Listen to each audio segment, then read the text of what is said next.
ഇത് Tipu സുൽത്താൻ്റെ സൈനികരെല്ലാം തങ്ങിയിരുന്ന secret പ്ലേസാണ്. Water gate എന്നാണ് ഇത് അറിയപ്പെടുന്നത്. അപ്പോൾ നമ്മളതിൻ്റെ ഉള്ളിലേക്ക് വന്നതാണ്. ഒരു ഗുഹാ കവാടത്തിൽ കൂടി വേണം നമുക്കിങ്ങോട്ട് കടന്നു വരാൻ. ഇത് കാവേരി നദിയുടെ സൈഡിലോട്ടാണ് പോകുന്നത്.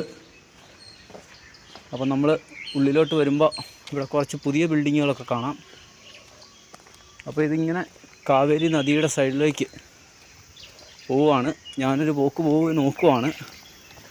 ആനും പാമ്പും ചേനയും ഒന്നും ഇല്ലെങ്കിൽ നമുക്ക് കാവേരി നദിയുടെ സൈഡിലെത്താൻ പറ്റും. അപ്പോഴത്തേക്കും ഇങ്ങനെ ഒരു വഴി ഇങ്ങനെ കിടപ്പുണ്ട്.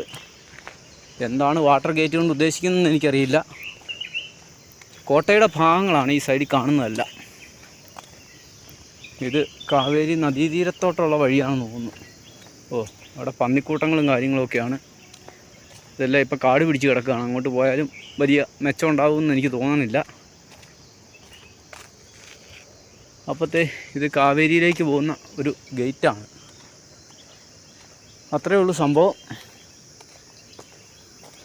മറ്റൊന്നും കാണാനില്ല. അപ്പോൾ ഇവിടുന്നാണ് ഈ പടയാളികളൊക്കെ കാവേരി നദിയിലേക്ക് പൊയ്ക്കൊണ്ടിരുന്നത്.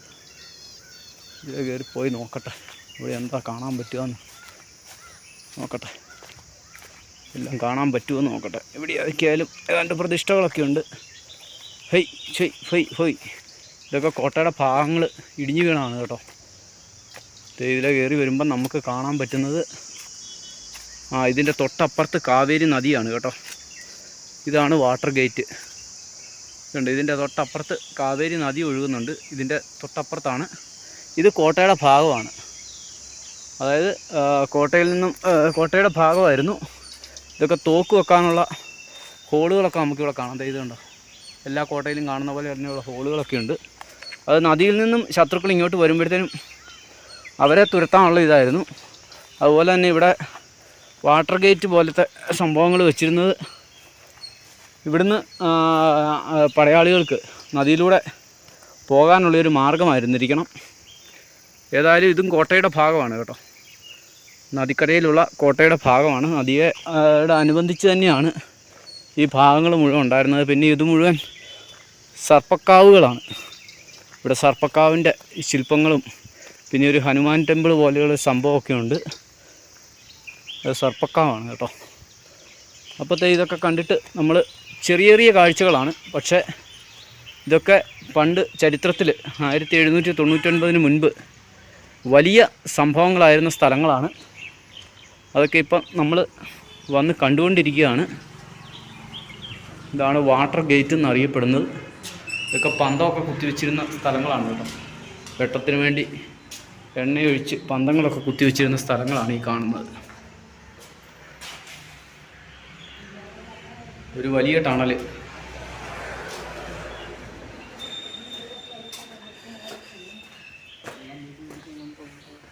ഹലോ, നമസ്കാരം. ജോപ്പൻ്റെ യാത്രയുടെ പുതിയ അധ്യായത്തിലേക്ക് ഏവർക്കും സ്വാഗതം.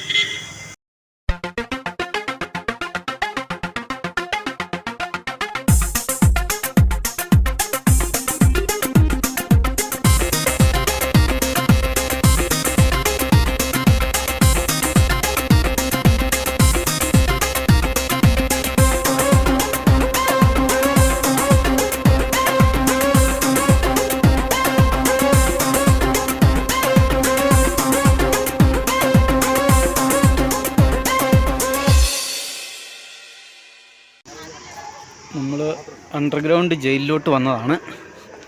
ഇതാണ് അണ്ടർഗ്രൗണ്ട് ജയിൽ. കാവേരി നദിയുടെ സമീപത്താണ് ഈ ജയിൽ. ഇവിടെ ഈ ബങ്കറിലോട്ട് വെള്ളം കയറ്റി ആണ് ആളുകളെ കൊന്നിരുന്നത്. ഇവിടുത്തെ തൂണുകളിൽ ആളുകളെ കെട്ടിയിട്ടതിന് ശേഷം കാവേരി നദിയിൽ വെള്ളം പൊങ്ങുമ്പോൾ അതിൽ വെള്ളം കുടിച്ച് ഇതായിരുന്നു വെള്ളം കയറ്റി, ചേമ്പറിൽ വെള്ളം കയറ്റി ആളുകളെ കൊന്നിരുന്ന ജയിൽ. ഈ കാണുന്ന കല്ലുകളിൽ കൈകൾ ബന്ധിച്ചതിന് ശേഷം ഇതുപോലുള്ള ചേമ്പറുകളിൽ കൂടി ഇവിടെയൊക്കെ നേരത്തെ ഹോളുകളുണ്ടായിരുന്നു. അത് തുറന്നു വെച്ച് കാവേരി നദി കവിഞ്ഞൊഴുകുന്ന സമയത്ത് ഈ ചേമ്പറിലേക്ക് വെള്ളം കയറ്റി മറ്റ് ആളുകളെ അതായത് ശത്രു രാജ്യത്തു നിന്ന് പിടിച്ചുകൊണ്ട് വരുന്ന ആൾക്കാരെയും കൊലപാതകികളെ തുടങ്ങിയ ആളുകളെയും മോഷ്ടാക്കളെയും ഒക്കെ ബന്ധിച്ച് കൊലപ്പെടുത്തിയിരുന്ന സ്ഥലമാണിത്. ഇത് ഒരു വാട്ടർ ചേമ്പറായിരുന്നു. ഇതിൽ 2 കൈകൾ ഇതിൽ പിടിച്ചു കെട്ടി വെച്ചിട്ട് ഇതിൽ ചെയിനിടും. ഈ ഹോളിലൂടെ ചെയിനിട്ട് ബന്ധിച്ചതിന് ശേഷം അവരെ ഇതിനുള്ളിൽ വെള്ളം നിറച്ച്, കാവേരി നദി നിറയുന്ന സമയത്ത് വെള്ളം നിറച്ച് ഈ ചേമ്പറിൽ കൊല്ലുകയായിരുന്നു ചെയ്തിരുന്നത്. യുദ്ധത്തിൽ പിടിക്കപ്പെടുന്ന ശത്രുക്കളെയും അങ്ങനെ തന്നെയായിരുന്നു ചെയ്തിരുന്നത്. അപ്പോൾ ഇത് ടിപ്പുവിൻ്റെ കാലത്തുള്ള ഒരു കോട്ടയുടെ ഭാഗത്ത് തന്നെയുള്ള ഒരു ചേമ്പറായിരുന്നു. അതുപോലെ തന്നെ അവിടെ പ്രദർശിപ്പിച്ചിരിക്കുന്ന ആ പീരങ്കി, അതും ടിപ്പു സുൽത്താൻ ബ്രിട്ടീഷുകാരിൽ നിന്ന് പിടിച്ചെടുത്ത പീരങ്കികളാണ്.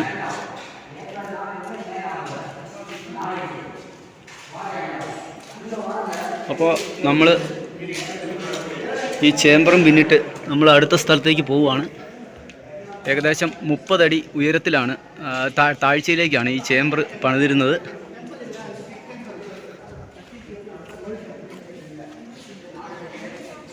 ചേമ്പറിന് 2 പ്രവേശന കവാടങ്ങളാണ് ഉണ്ടായിരുന്നത്. ഇപ്പോൾ ഒരെണ്ണം അടച്ചിട്ടുണ്ട്, മറ്റൊരെണ്ണം ഇവിടെയായിരുന്നു.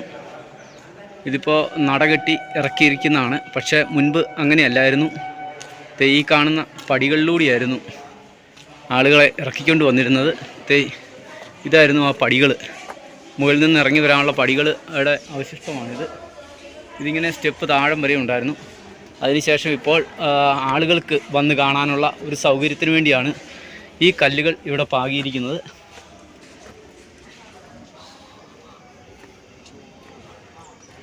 അതുപോലെ തന്നെ ആ മുകൾ ഭാഗത്ത് കാണുന്ന ആ ഏരിയയിൽ കൂടിയാണ് വെട്ടം അകത്തോട്ട് കയറിയിരുന്നത്. ഇനി ഇതിൻ്റെ അപ്പുറവശം നമുക്ക് കാണാൻ പറ്റും.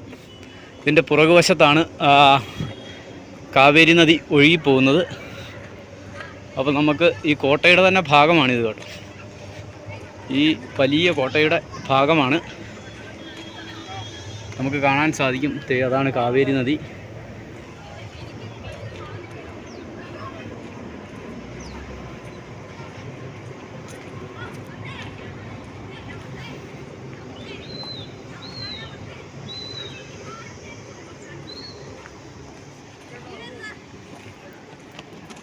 ഇതാണ് കാവേരി നദി. ആ നദിയിൽ വെള്ളം നിറയുമ്പോഴാണ് ഈ ചേമ്പറിൻ്റെ അകത്തോട്ട് വെള്ളം കയറിയിരുന്നത്.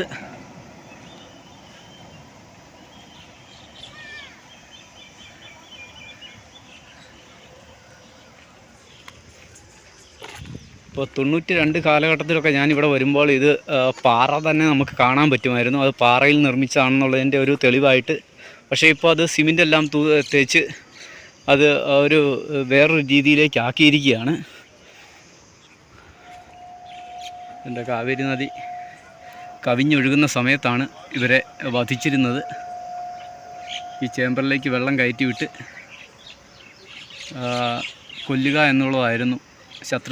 ശത്രുക്കളെ പിടിച്ചതിന് ശേഷം അതിൽ പൂട്ടിയിട്ട് കൊല്ലുന്ന ഒരു രീതിയായിരുന്നു. അപ്പോൾ നമ്മൾ നേരെ തിരിച്ചു വരികയാണ്. അപ്പോൾ ഇവിടെയുമുണ്ട് കുതിരസവാരിക്കുള്ള കുതിരകൾ. അവരൊക്കെ ഒരുങ്ങി നിൽക്കുകയാണ്. പക്ഷേ അവരെ ആരും കൊണ്ടുപോകാനില്ല, അതുകൊണ്ട് ഇവിടെ തന്നെ നിൽക്കുകയാണ്. അപ്പോൾ നമ്മൾ ശ്രീരംഗപട്ടണത്തെ ക്ഷേത്രത്തിലേക്ക് വന്നതാണ്. ഇതാണ് ക്ഷേത്രത്തിൻ്റെ പ്രധാന കവാടം. അപ്പോൾ വൈകുന്നേരം 4:30 മണിക്ക് ശേഷം ആണ് ഈ ക്ഷേത്രം തുറക്കുന്നത്. അപ്പോൾ ആ സമയം വരെ നമ്മളിവിടെ വെയിറ്റ് ചെയ്യുകയാണ്.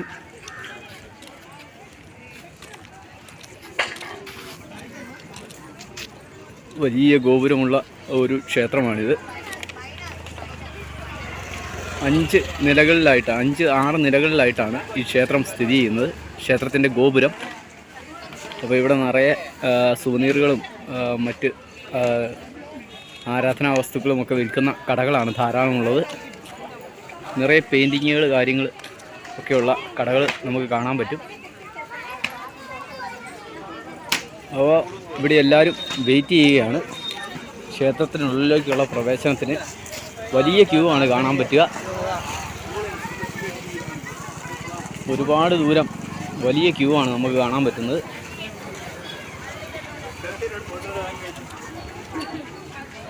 അപ്പോൾ ക്ഷേത്രത്തിനുള്ളിൽ വീഡിയോ അനുവദിക്കുന്നതല്ല, അതുകൊണ്ട് നമ്മൾ പുറത്തെ കാഴ്ചകൾ മാത്രമാണ് ഇപ്പോൾ കാണുന്നത്. ഇതുണ്ട്, വലിയ ക്യൂ ആണ്. ക്ഷേത്രത്തിനുള്ളിലേക്ക് പ്രവേശിക്കാനുള്ള വലിയ ക്യൂ ആണ് നമുക്ക് കാണാൻ സാധിക്കുക.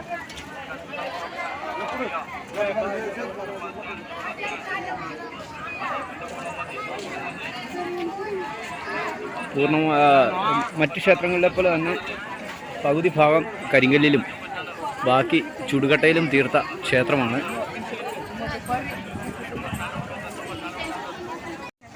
ഇതാണ് ക്ഷേത്ര കവാടം. വളരെ മനോഹരമായ വലിയ കൊത്തുപണികളോട് കൂടിയ ഒരു വലിയ കവാടമാണ്.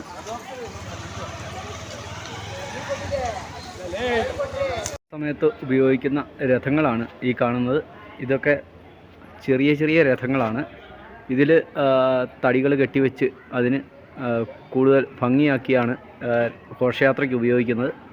അതുപോലെ തന്നെ ഈ രഥം കയറ്റിയിടുന്ന ഭാഗമെല്ലാം വലിയ കരിങ്കൽ തൂണുകളിലും കരിങ്കൽ പാളികളിലുമാണ് നിർമ്മിച്ചിരിക്കുന്നത്. കരിങ്കല്ലും ചുടുകട്ടയും ചേർത്താണ് അവയൊക്കെ നിർമ്മിച്ചിരിക്കുന്നത്. വളരെ മനോഹരമായ പണികളാണ് ഇതിൽ നമുക്ക് കാണാൻ പറ്റുക. വലിയ കരിങ്കൽ പാളികളിട്ട് അതിൻ്റെ മേൽക്കൂരി ഉണ്ടാക്കിയിരിക്കുന്നു. അതിനു മുകളിൽ ചുടുകട്ട നിരത്തിയാണ് അത് ലീക്കാകാതെ സൂക്ഷിക്കുന്നത്. അതുപോലെ തന്നെ ഇതിലെ കൊത്തുപണികൾ വളരെ മനോഹരമാണ്. നമ്മുടെ നാട്ടിലെ ആനക്കൊട്ടിൽ പോലെയാണ് ഇവിടുത്തെ രഥങ്ങളിടുന്ന ആ ഒരു കെട്ട്. അതുപോലെ തന്നെ അനന്തപത്മനാഭസ്വാമി ക്ഷേത്രമാണിത്. നമ്മുടെ തിരുവനന്തപുരത്തെ അനന്തപത്മനാഭസ്വാമി ക്ഷേത്രം പോലെ, അതുപോലെ തന്നെ നമ്മുടെ കാസർഗോട്ടെ പത്മനാഭസ്വാമി ക്ഷേത്രം പോലെ തന്നെ അനന്തൻ്റെ മുകളിൽ കിടന്നുറങ്ങുന്ന ശ്രീകൃഷ്ണൻ്റെ രൂപമാണ് ഇവിടെയും പ്രതിഷ്ഠയായിട്ടുള്ളത്.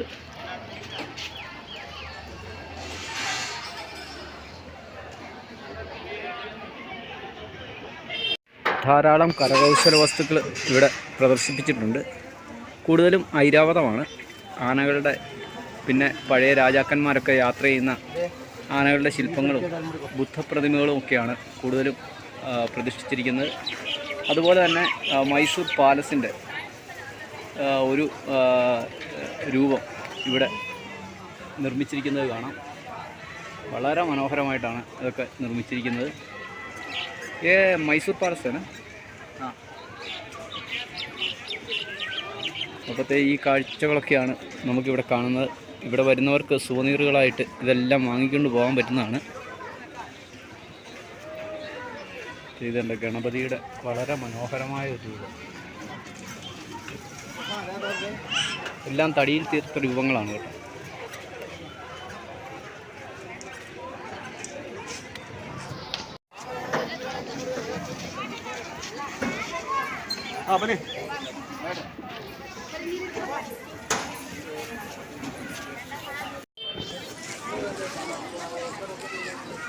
ഇവിടെ പ്രധാനമായിട്ടും തുളസിമാലയാണ് പ്രധാന വഴിപാടായിട്ട് നൽകുന്നത്. അവർ ചെത്തിക്കൊണ്ട് വന്ന തുളസിമാല ഇവിടെ വിൽപ്പനയ്ക്കായിട്ട് വെച്ചിരിക്കുകയാണ്. അതുപോലെ തന്നെ നമ്മൾ മുൻപ് കണ്ട ആ മുല്ലപ്പൂമാല